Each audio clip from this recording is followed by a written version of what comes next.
Hello guys, എൻ്റെയൊക്കെ ചെറുപ്പത്തിൽ മഴ തരുന്ന ഓർമ്മ വളരെ സന്തോഷം നിറഞ്ഞതായിരുന്നു. എന്നാൽ ഇന്നത്തെ തലമുറകളിലോ മഴയെന്ന് കേൾക്കുമ്പോൾ തന്നെ പേടി സ്വപ്നമാണ്. കാരണം വയനാട്ടിലെ ചൂരന്മലയിലെ സംഭവങ്ങൾ അതിനെല്ലാം ഒരു ഉദാഹരണമാണ്. ഈ ദുരന്തങ്ങൾക്കെല്ലാം കാരണം മനുഷ്യൻ തന്നെയാണ്. കാരണം ഈ കാണുന്ന പച്ചപ്പുകളെല്ലാം ഇന്ന് മിക്കയിടത്തും അന്യാധീനമായിരിക്കുകയാണ്. കാരണം നമ്മൾ ഈ പച്ചപ്പുകൾ പറിച്ചെടുക്കുമ്പോൾ തന്നെ ഭൂമിയിൽ അത് വിള്ളലുണ്ടാക്കുകയും മണ്ണിടിച്ചിലിന് കൂടുതൽ സാധ്യത ഉണ്ടാക്കുന്നു.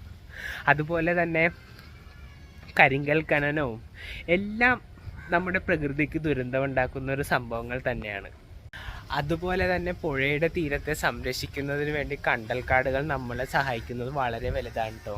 ഈ കാണുന്ന പച്ചപ്പുകൾ നിലനിർത്തിയാൽ തന്നെ നമുക്ക് 50% പ്രകൃതി ദുരന്തത്തിൽ നിന്നും രക്ഷ നേടാൻ സാധിക്കും. കാരണം ശക്തമായി വരുന്ന കാറ്റിൻ്റെ ഗതി നിയന്ത്രിക്കാൻ ഈ പച്ചപ്പുകൾക്ക് വളരെ വലിയ കഴിവുണ്ട്. അതുകൊണ്ട് തന്നെ നിങ്ങൾ ഇതെല്ലാം മനസ്സിലാക്കി നിങ്ങളുടെ വീട്ടിൽ തന്നെ ചെടികളെല്ലാം നട്ടുപിടിപ്പിച്ച് വളർത്താൻ ശ്രമിക്കുക.